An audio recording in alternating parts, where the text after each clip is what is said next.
Today, the 2nd of September 2019, was the first hearing in our petition of 8,257 people who were illegally picked up, detained, tortured and executed in fake encounters in Punjab between 1984 and 1995. The Supreme Court of India has heard for the first time that 8,257 people from different states in Punjab, from different districts and sub-districts, had been picked up in an identical fashion. Their bodies had been illegally cremated, and the evidence of these cases was supported by direct eyewitness testimony of victim families, supported by cremation records that were obtained from 26 cremation grounds from across Punjab.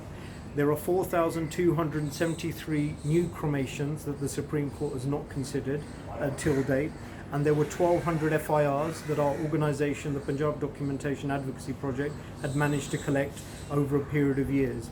Today was an important first hearing for the victims who've been waiting over 2.5 decades for some kind of justice in this case. The Supreme Court today has directed that the matter be taken up by the Punjab and Haryana High Court. Although our prayer was for the Supreme Court itself to direct that a higher powered commission sit on these cases and determine all the facts and evidence that's been collated over a 10-year period, it's nonetheless directed that this case be heard by the Punjab and Haryana High Court.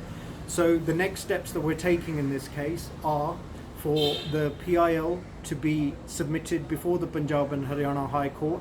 Our arguments and our prayers are exactly the same, that until there is a truth commission in Punjab, the truth will not come out.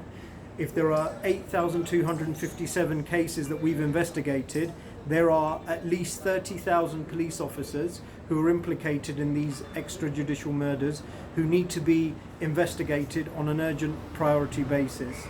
These families have lived in complete destitution for the last 2.5 decades. They've not received compensation. They haven't even received a death certificate, which means they can't avail of the kinds of services that most people who have had the main family breadwinner died, and they can avail of things such as school subsidies for the children, widows' pensions, and even the hereditary right to land. None of that has been provided to any of these victims.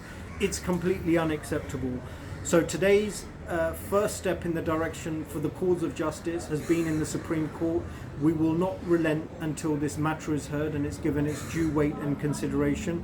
The ball is now in the court, or will be in the court of the Punjab and Haryana High Court, and we will be making the same arguments. Our position at the moment is this: a commission needs to sit urgently, and a court needs to direct that such a commission has to be properly constituted. That needs to be done on an urgent basis.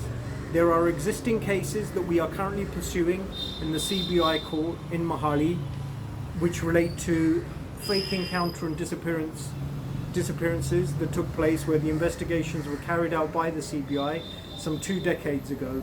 In those cases today, some of the victims are suffering from harassment and pressure.